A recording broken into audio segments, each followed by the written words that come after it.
नमस्कार, स्वागत छ कार्यक्रम खोज खबरमा। म पुष्कर खतिवडा। समाजमा भएका हरेक घटनामा हाम्रो नजर, जनताको सूचना पाउने अधिकारको सम्मान हाम्रो अभियान। त्यसैले समुन्नत र समृद्धशाली समाजको यात्रा खोज खबरको अन्तिम अभिष्ट अनि गन्तव्य हो। नेपालीमा एउटा उखान चर्चित छ, हरियो वन नेपालको धन। तर यो धन कहिले तस्करको त कहिले वन माफियाको हातमा पुग्छ।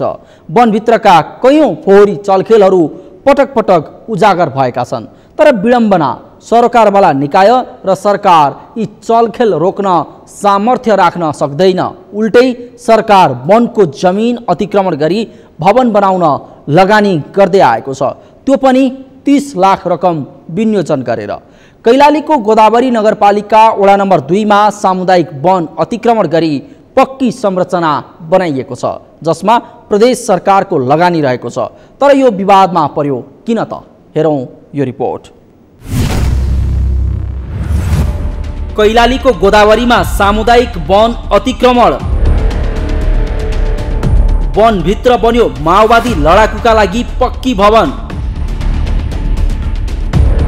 भवन निर्माणमा सरकारकै लगानी, स्थानीय आक्रोशित।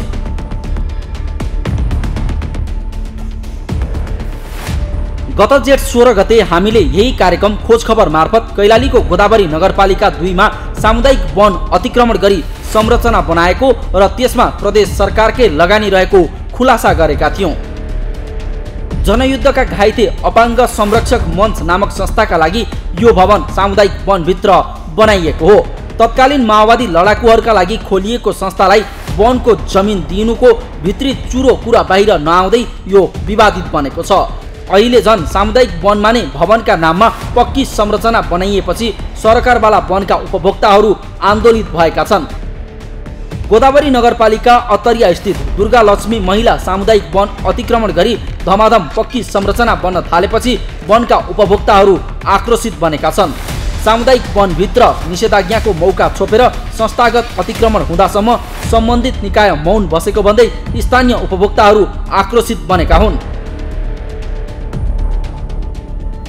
कैलालीको अतरियामा संरक्षणको जिम्मा पाएका निकायहरूकै मिलोमतोमा धमाधम वन अतिक्रमण भइरहेको छ। सरकारी लगानीकै पक्की संरचना सामुदायिक वनमा बन्न थालेपछि आम नागरिक विरोधमा उत्रिएका हुन्। दुर्गा लक्ष्मी महिला सामुदायिक वनभित्र प्रदेश सरकारकै लगानीमा जनयुद्धका घाइते अपाङ्गता संरक्षण मञ्चले निषेधाज्ञाको मौका छोपी उपभोक्तालाई छल्दै पक्की भवन निर्माण थालेको छ। लगत्तै स्थानीयले यसको विरोध गरेपछि विवाद उत्पन्न भएको छ। सुदूरपश्चिम प्रदेश सरकारको 30 लाख लगानीमा शहरी विकास तथा भवन निर्माण कार्यालय धनगढीसँग सम्झौता गरी भवनको जग समेत तयार भइसकेको छ।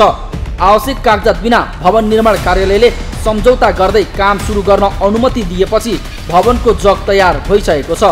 वनका उपभोक्ताहरूले उपभोक्ता समितिदेखि सब डिभिजन वन कार्यालय तथा डिभिजन वन कार्यालय धनगढीसम्म धाए पनि सुनवाई कुनै निकायबाट भएन।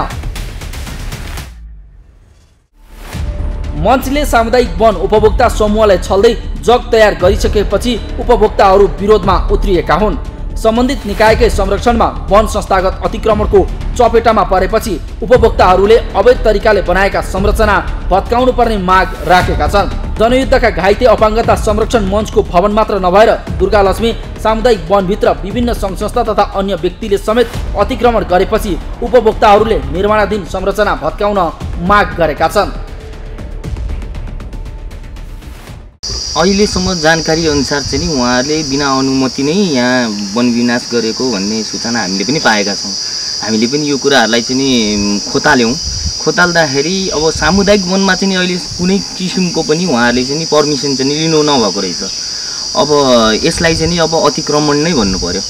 बिना अनुमतिमा वन मासिँदै छ भने चाहिँ यसलाई अतिक्रमणकै रूपमा हामीले लिनुपर्ने। यो अहिलेको कुरा मात्रै होइन, अब 63-64देखि नै हामीले देखिरहेछौँ, हामी सम्पूर्ण देखिरहेछौँ। कहिले के संस्थाको नाम दिने, कहिले के संस्थाको नाम दिने, होइन। नाम संस्था कहिले पनि कमी भएन। जग्गा अतिक्रमण गर्नलाई, नेपालको जग्गा अतिक्रमण गर्नलाई, नेपालको भूभागलाई अतिक्रमण गर्नलाई कहिले संस्थाहरू कमी भएन। कहिले के संस्था भनेछ, कहिले रेड क्रस भनेछ, कहिले के भनेछ, होइन। तपाईँको उद्योग वाणिज्य भनेछ, कहिले लडाकुको लागि भनेको छ। तपाईँको अन्य विभिन्न धेरै नामहरू छन्। अब नाम त धेरै अब नखोलौँ, नामहरू धेरै छन्। संस्थाको भनेपछि कसैलाई मतलब पनि भएन। संस्था भनेपछि त अब सबैको हो भन्ने जस्तो लाग्ने भयो के अरे। तर त्यसमा चाहिँ घुस चलखेल अन्य विभिन्न तपाईँका विभिन्नहरू नाम दिने, एउटा मात्रै नाम नगरेर होइन, अहिलेको मात्रै भएर ठिकै थियो, हामीहरू चित्त बुझाउँथ्यौँ। हामी त लगभग तपाईँको अब यो ठाउँमा जन्म गरेर ठाउँ हुर्केर यही चाहिँ जङ्गलको उपभोक्ता भएर बसेछौँ। यो मात्रै ठाउँ नभएर तपाईँको धेरै कुना काप्चाहरू छन्। अब हामीले यसको चाहिँ घोर विरोधसँग लाग्नुपर्ने भन्ने एउटा हामीले यसको अभियानकै रूपमा लिनुपर्ने जस्तो लागेको छ मलाई। यसरी भवनको निर्माण भइरहेको थाहा पाएपछि नै निर्माण रोक्नुपर्ने माग राख्दै आएका उपभोक्ताहरूको माग अझैसम्म सुनवाई भएन। उपभोक्ता समितिकी अध्यक्ष दुर्गा कडायतले पनि निषेधाज्ञाकै मौका छोपी उपभोक्ता समूहलाई समेत छलेर मञ्चले भवन निर्माण थालेको स्वीकार गरेकी छिन्। निषेधाज्ञासँगै आफू कोरोना संक्रमित भएका बेला भवन निर्माण थालेको उनले बताएकी छिन्। स्थानीयको विरोध चर्किएपछि वन कार्यालयले अतिक्रमण रोकेर संरचना हटाउने दाबी गरेको छ। हामीले कहाँ अनुमति दिन्छ? वन कार्यालय त वन क्षेत्रभित्र दिने भन्ने कुरा त हामीले दिनलाई त मन्त्री परिषदको निर्णय भएपछि मात्रै हो दिने हामीले। अब त्यो ठहराए त अब कसैले कतिखेर अब यो लकडाउनको अनुकूल मिलाएर गरे होला नि, त्यो आफ्नो ठाउँमा छ होइन। नत्र वन कार्यालयले यसरी अनुमति दिने भन्ने कुरा हुँदैन। वन क्षेत्रभित्र प्राप्त हुने बित्तिकै मैले समूहलाई पत्राचार गरेँ। अनि त्यस पछाडि उहाँहरूले ल हटाइदिनुहोस्, मलाई सहयोग गर्नुहोस् भनेर फेरि उल्टो हामीलाई लेख्नु भएको छ होइन। र सामुदायिक वन पनि उपभोक्ता समूहहरूको दायित्व भन्ने मध्येमा एउटा वन पैदावारको मात्रै सदुपयोगको पाटोमा नभई वन क्षेत्रको संरक्षण गर्ने दायित्व पनि उहाँहरूको हुन आउँछ। जब वोट हुँदैन त जुगा त हुँदैनन्, वोट भए पो जुगाउने, वन क्षेत्र भए पो भोलि वन पैदावार हुर्काउन सक्ने स्थितिमा आउँछ होइन र। यसरी नेता कर्मचारीको मिलमतोमा दुर्गालक्ष्मी सामुदायिक वन मात्र होइन, यहाँका अन्य वन पनि वर्षै पछि अतिक्रमणको चपेटामा छन्। तर विडम्बना, एउटा संस्थालाई सामुदायिक वनको जमिनमा पक्की संरचना बनाउन कसले साथ दिए, को मिलेका छन्, यसको भित्री चुरो खोज्न न कसैले पहल गर्यो न कसैले चासो दियो। तसर्थ अब यो सरकारवाला निकायको चासोको विषय बनेको छ। खोज खबरका लागि कैलालीबाट दिनेश विष्टको रिपोर्ट। हो, कैलालीको अत्तरिया स्थित दुर्गालक्ष्मी महिला सामुदायिक वन अतिक्रमण गरी धमाधम पक्की संरचना बन्न थालेपछि वनका उपभोक्ताहरू आक्रोशित बनेका हुन्। सामुदायिक वनभित्र निषेधाज्ञाको मौका छोपेर संस्थागत अतिक्रमण हुँदासम्म सम्बन्धित निकाय मौन बसेको भन्दै स्थानीय उपभोक्ताहरू आक्रोशित बनेका हुन्। यसरी वनमाथि सरकारी निकायकै गिद्धे नजर पर्नु र कुनै संस्थाले वनको जमिनमा पक्की संरचना बनाउन एक्लैले सक्दैन। तसर्थ यसमा कसको मिलेमतो छ, कसले दियो वनको जमिनमा भवन बनाउने अनुमति, यी सबैको खोजी नीति हुन आवश्यक छ। कार्यक्रममा एकैछिन ब्रेकपछि तुइनको शास्ति सम्बन्धी प्रसङ्ग लिएर उपस्थित हुनेछौँ, हेर्दै गर्नुहोला।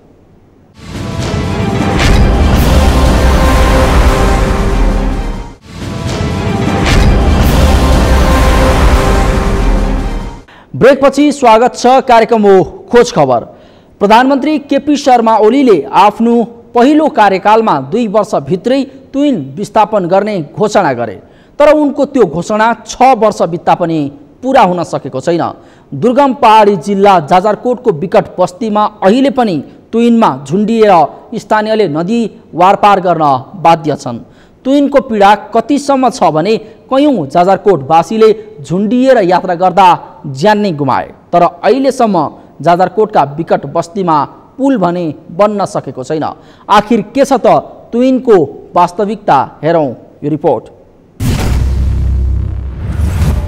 तुइन विस्थापित गर्ने प्रधानमन्त्रीको घोषणा अझै अधुरो। जोखिम मोलेर भेरी नदी तर्न बाध्य छन् जाजरकोटवासी। पुल नबन्दा 1.5 घण्टा हिँड्दै भिरको बाटो यात्रा गर्दै।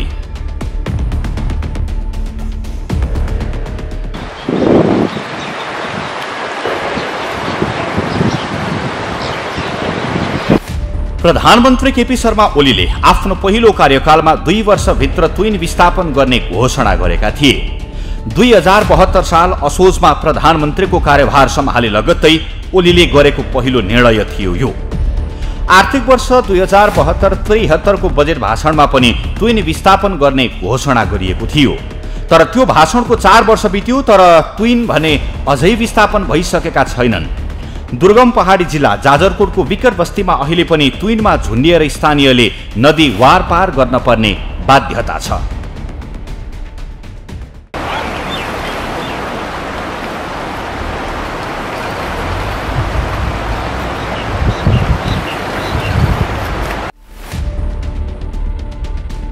जाजरकोटको नलगा नगरपालिका वडा नम्बर 1 ठुला बगर र पश्चिम रुकुमको 8 बिस्कोट नगरपालिका 14 छोटे तराबीच भेरी नदीको तुइनको विकल्प छैन। नदीमा झोलुङ्गे पुल नहुँदा र अन्य स्थानबाट पनि आवतजावत गर्ने बाटो नहुँदा वर्षौंदेखि यहाँका बासिन्दा तुइनको जोखिमपूर्ण यात्रा गर्न बाध्य छन्।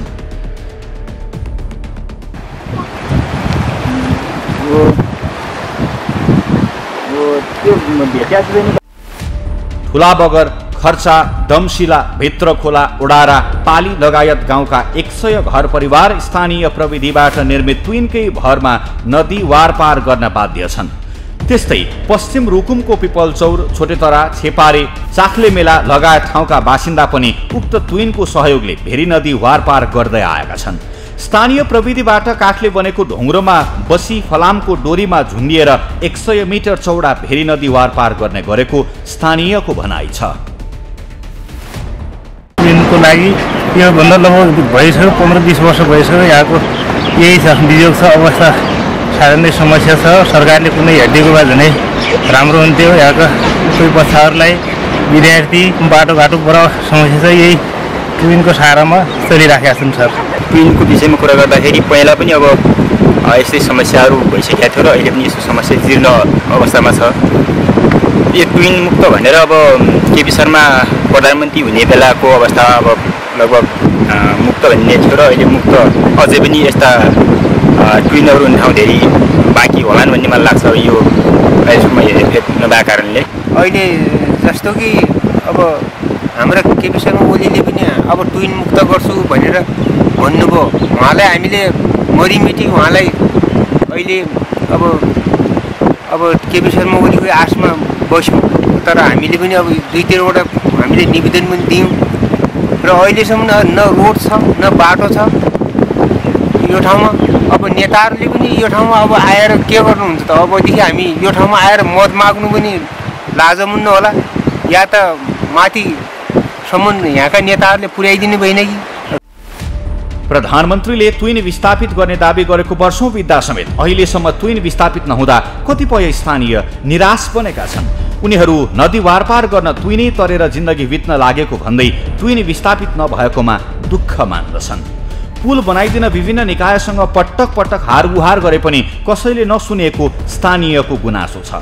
पुल भएको स्थानसम्म पुग्न 1.5 घण्टा समय लाग्छ, त्यो पनि जोखिमपूर्ण भिरको बाटो भएर जान पर्ने बाध्यता छ।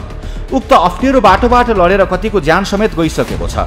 त्यसैले उनीहरू अप्ठ्यारो बाटोबाट लडेर ज्यान गुमाउनु भन्दा जोखिमपूर्ण तुइनकै सहायता लिनु ठिक मान्छन्। अब हामीलाई पुल चाहिएको छ, त्यसरी पनि हामी तुइनतिर जस्तो हाम्रो भुवा उठिसकेका छन्। अब जसरी पनि हामीलाई पुल बनाइदिने गर्ने चाहिएको छ। हामीलाई त्यो त्यति मात्र हामीलाई धेरै आवश्यक छ। तुइनमा आवजावत गर्दा हामीलाई गाह्रो छ, त्यही पुग्दैन। यतापट्टि भिर बाटोमा रोडपोट हुने केही डर लाग्छ। बच्चापछि स्कुल जाने, कहीँ रिब्न बजारतिर जाने समस्या छ। कहीँ पुल पद्याको धेरै सुविधा हुनु भन्ने लागेको छ। पुलको त हामीलाई समस्या छ। अब भिर बाटो हजुरहरूले पनि देखिरहनु बाला पाल्लोबाट हिँड्दाखेरि हामी अब अघिदेखि यही भिर बाटोमा हामी बस्छ पुगेर धेरै दुःख गऱ्यौँ। बजार जाँदा पनि दुःखै भिर बाटोमा हर्यौँ। अब आजभोलि सरकारले हामीले छिटै पुल दिएमा हाम्रो समस्या समाधान हुन्थ्यो कि भन्ने लाग्छ। अब हाम्रो बच्चाहरू स्कुल जाँदा यति हजुरहरूले हेर्नु भएको छ, यो अब यति अप्ठ्यारो तुइन तरेर स्कुल जान्छन्, बजार गर्न पनि हामीलाई यही तुइन बाटो अब हिउँदोको समयमा दार सानो हुन्छ अलिक। यसरी वर्षौंदेखि सयौं स्थानीय तुइनबाटै जोखिम मोलेर ठूलो भेरी नदी वारपार गर्दै आएका छन्। स्कुले बालबालिका, वृद्ध वृद्धा लगायत सबैले तुइनकै भरमा नदी वारपार गर्न पर्ने बाध्यता छ। अझ वर्षौंदेखि एउटै तुइन प्रयोग गर्दा यसको जोखिम झनै बढेको छ। 30-40 वर्ष अघिसम्म नदी वारपार गर्दा चिन्डा र डुङ्गा नाउको प्रयोग गरिन्थ्यो। चिन्डा र डुङ्गाको माध्यमले वारपार गर्ने क्रममा नदीमा बगेर 3 जनाले समेत ज्यान गुमाउन परेको थियो। जसका कारण 20 वर्ष अघि बनेको उक्त तुइनकै भर अहिलेसम्म दैनिक उपभोग्य वस्तुको आपूर्ति गर्न, औषधि उपचार गर्न र अन्य कामकाजका लागि सदरमुकाम खलङ्गा आवतजावत गर्नुको विकल्प नै छैन। भेरी नदीमा पुल बनाइदिन विभिन्न निकायमा पटक पटक आग्रह गरे पनि राजनीतिक पहुँच नहुँदा सम्बन्धित निकायको ध्यान नपुगेको ठुला बगरवासीको गुनासो छ। यत्रो जनता वारिपारीको बस्ती रहेछ, यहाँको बस्तीको लागि अत्यन्तै आवश्यक पुल देखियो, किनकि विद्यार्थीहरू साना बच्चाहरू पनि यही टुइनमा आउने देखियो। यसले गर्दा हामीले अत्यन्तै अलिकति नमजा जस्तो देखियो। त्यसैले सरकारले भनेको छ अहिले अब टुइन विस्थापित भइसक्यो, सबै ठाउँमा झोलङ्गे पुलहरू बन्यो भन्ने भयो, तर यहीँ हेर्दाखेरि यत्रो बस्ती वारिपारी गर्नको लागि एकदमै अवस्था अप्ठ्यारो रहेछ। त्यसैले सरकारले सक्दो प्रयासमा यस्तो ठाउँमा पुल बनाइदिए धेरै राहत हुन्थ्यो। विकासीय कार्यकर्ता र राजनीतिक दलका स्थानीय नेता यसै टुइनको सहायताले नदी वारपार गर्छन्। चुनाव आउँदा नेताले हामी पुल निर्माणका लागि पहल गर्छौं भनेर जान्छन्, तर जितेर गएपछि फर्केर नआउने गरेको स्थानीयले बताएका छन्। यो क्रमले वर्षौं बितायो तर पुल निर्माण भने हुन सकेन, जसका कारण टुइनबाट वारपार गर्ने क्रममा कयौं पटक स्थानीयको मोबाइल, विद्यार्थीका किताब, खाद्य सामग्री नदीमा खस्ने गरेको छ। अधिक जनजाति र दलितको बाहुल्यता रहेको ठुलाबगर लगायत गाउँमा बासिन्दाको पुलद्वारा नदी वारपार गर्ने धोको अहिलेसम्म कल्पनामै सीमित भएको छ। खोज खबरका लागि जाजरकोटबाट बद्री पन्तको रिपोर्ट।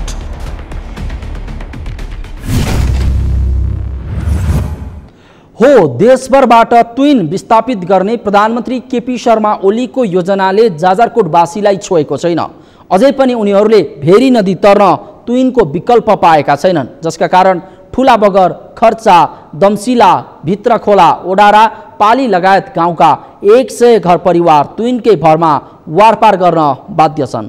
तर पनि भेरी नदीमा पुल बनाइदिन विभिन्न निकायसँग जाजरकोटवासीले गरेको पटक पटकको आग्रह अहिलेसम्म कुनै तहको सरकारले सुनेको छैन। हवस् त, आजका लागि कार्यक्रम खोज खबर यति नै। कार्यक्रम खोज खबरका विषयमा कुनै प्रतिक्रिया छन् भने हामीलाई खोजखबर@sagarmatha.tv मा इमेल गर्न सक्नुहुन्छ, अथवा फोन नम्बर 0157076074 मा फोन पनि गर्न सक्नुहुन्छ। लुकेका र लुकाइएका खबर निरन्तर जारी छ। नेपालको पहिलो न्युज च्यानल सगरमाथा टेलिभिजन हेर्दै गर्नुहोला। नमस्कार।